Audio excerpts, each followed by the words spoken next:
23rd of July, the House of Representatives approved the Police Act Amendment Bill to allow the occupant of the office of the Inspector General of Police to remain in office until the end of the term stipulated in the letter of appointment.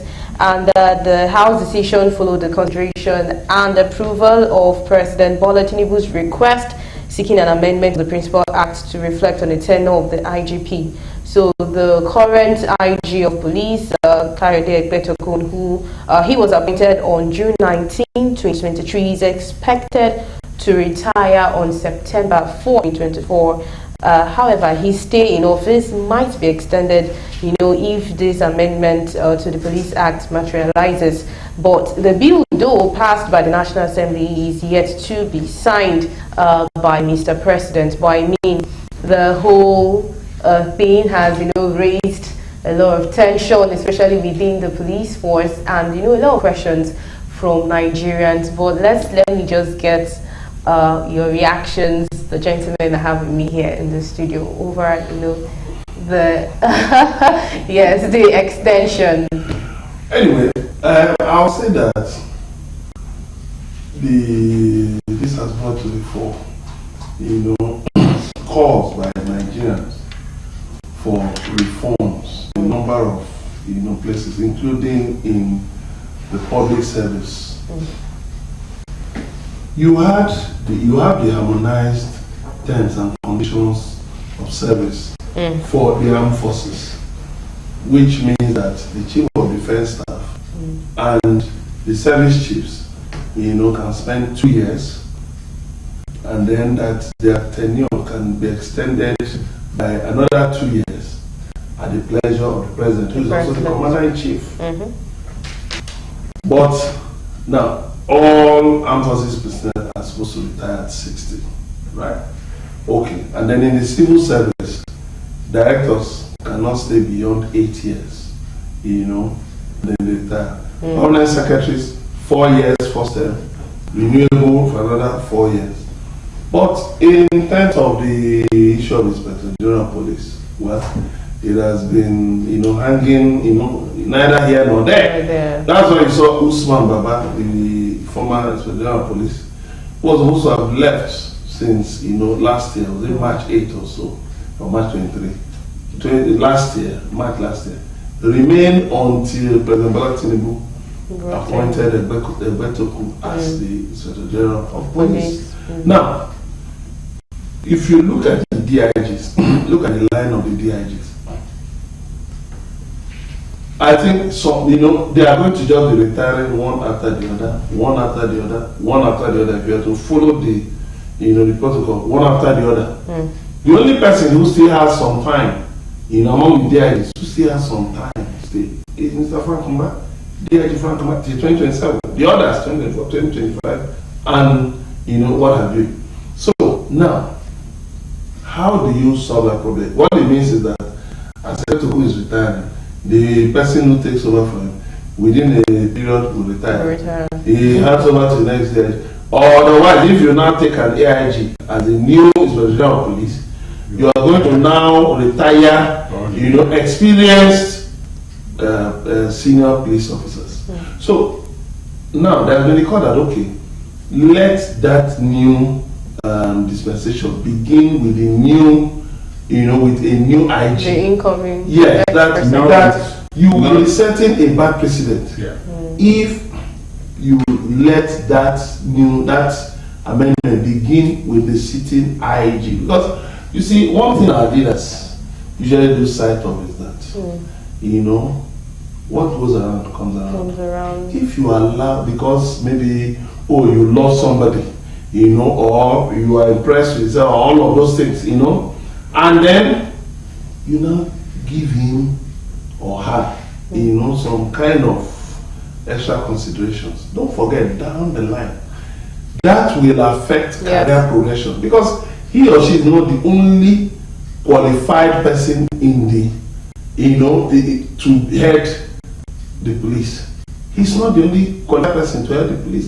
He's not, so you need to also create room for younger officers, officers at lower level to also rise. You saw what Buhari did with the customs man, the customs controller general. What happened? That that thing distorted career progression in the custom. But thankfully, President Bola Tinubu has corrected it by taking somebody from within, as the current, CG of custom. Yeah. So I just hope that, the president will take a decision that will, enable career progression and smooth continuity in the place. In the police. All right. Let's have Dr. Yin. Well, I pray earnestly that President Bola Tinubu will not be taking a cue from the odious script written by his predecessor. You know that Mohammed Adamu, as well as Baba Usman Baba, had their tenure extended as Inspector General of Police. So, what you do with that is, as I said, laws should be made for institution, not for individual. You don't make a law to suit the purpose of an individual. If there is that decision now that the court inspector general should not be retired or should hold on to, well, it is going to destroy the career progression, as I said, because in life, the ambition of every man who enters into a profession is always to get to the top. And when the top, you are eyeing it like this, you are denied that topmost position, not because you are incompetent, not because you have some dark corners that may deny you that, but because a certain individual is already there, and then we feel that he shouldn't go. We had that under President Buhari with the service chiefs. So many people because in all honesty, there are some things that people do.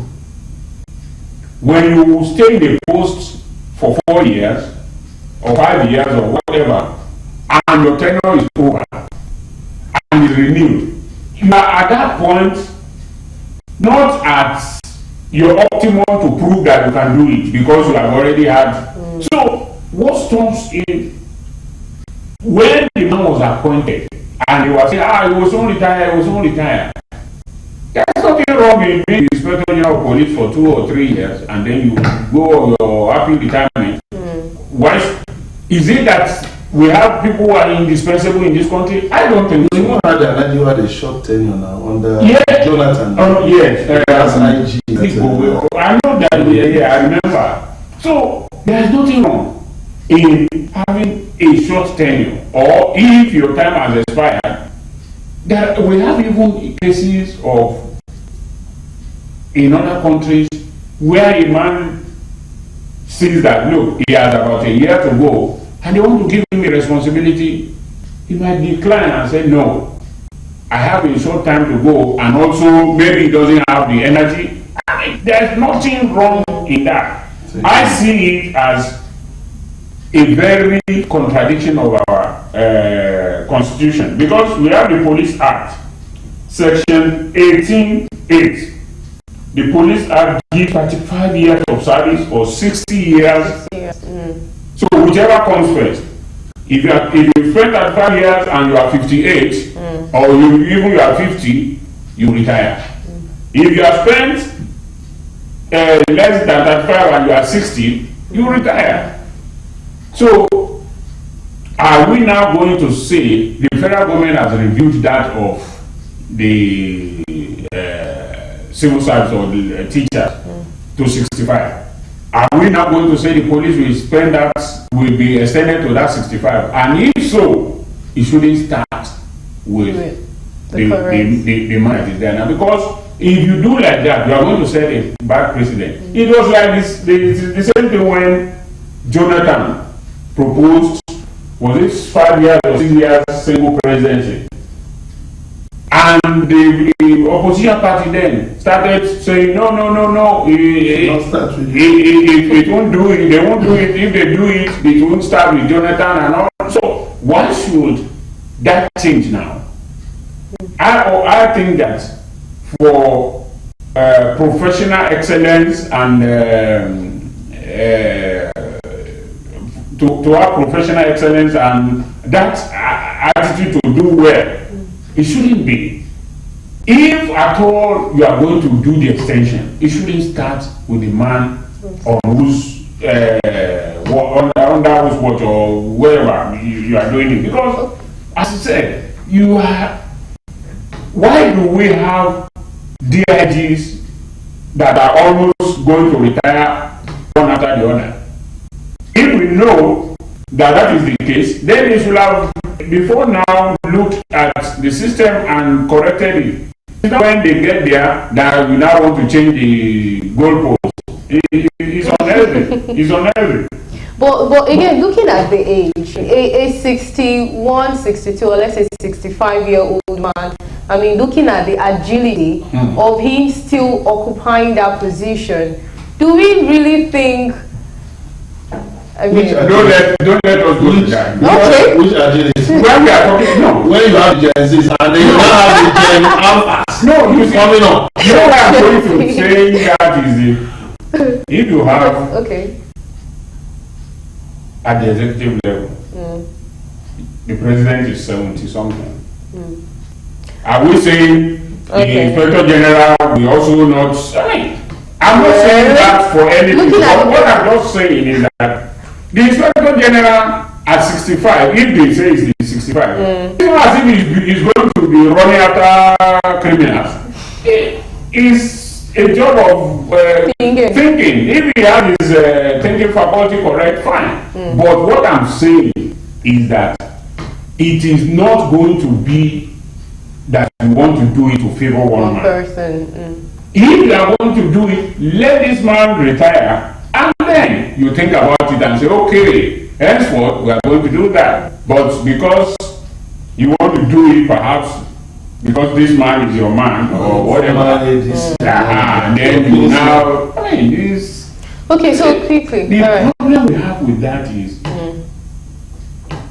when you do it, because you is a man that you like or has worked with you before that is there. What happens if another president comes in and he does the same thing? Then we are going to normalize it and say, well, because President there did it, that's what is happening now. Buhari, even the DSS, the DG DSS, they are retired. They brought him back. And meanwhile, somebody was supposed to step in. You know, I think one man from Bayelsa was supposed to step in, you know, but you pushed him aside. Buhari actually did that, and that distorted a lot of things. We need to correct it. If Buhari did it, should we continue with that? We should not continue with it.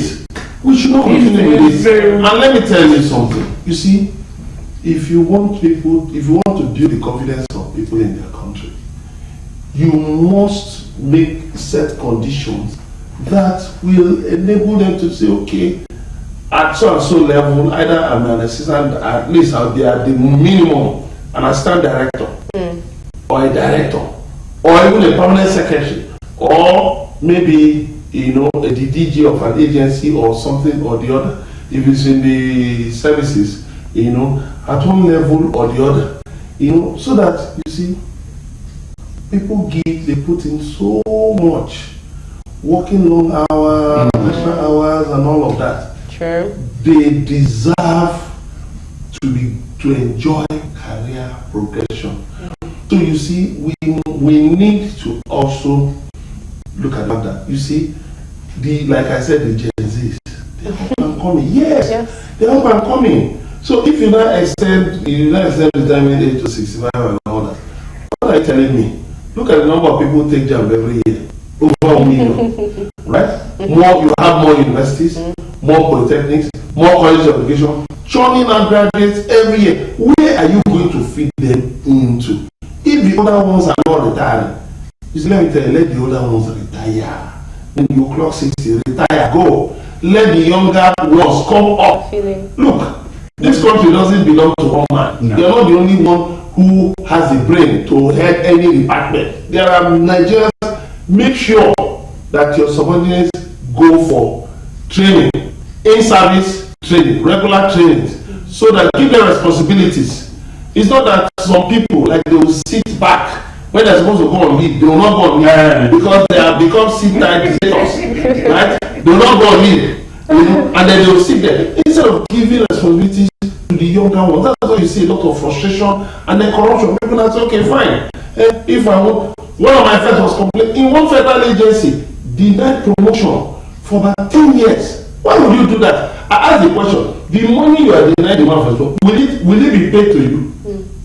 The promotion you are denying the man, will it be given to you? So all of these abuses, whether public or private sector or whatever, must stop. Let people be able to build careers such that they'll be proud to tell their children, or tell people, please join the police, or please join the civil service, or join the military. I had a distinguished career. I remember when we were growing up, we used to see people who say, I had 35 years distinguished service in the civil service. They were boasting about it. But now, how many people can boast about it? Is it not frustration? Even to get their attention is a problem. So what are we talking about? Let's harmonize things. Let's harmonize things to favor. It even gives room for sabotage. Okay. Because those who are working with the one that you have extended his tenure will feel that, okay, maybe they think he can do it alone. There are some things they are supposed to do that they won't do. Yes, it won't have the system. Exactly. So I don't think we should think the country there's only one Superman somewhere that can save the system. No. All right, thank